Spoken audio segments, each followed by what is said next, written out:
Hello, marketing students. Are you having a difficult time locating the customer complaint answer sheet for your customer complaint assignment? Well, if you are, let me show you where it's located.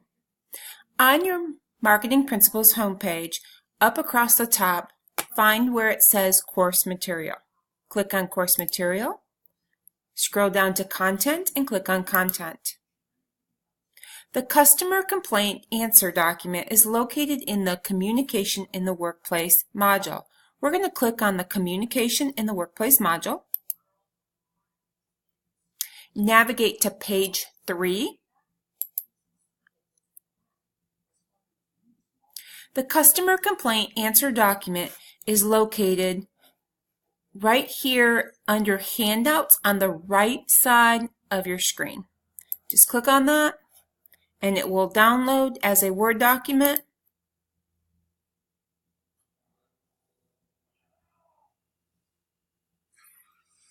And there you go. Click on Enable Edit at the top, and you are able to type directly into the document, save it, and upload it into the Customer Complaint Answer document Dropbox.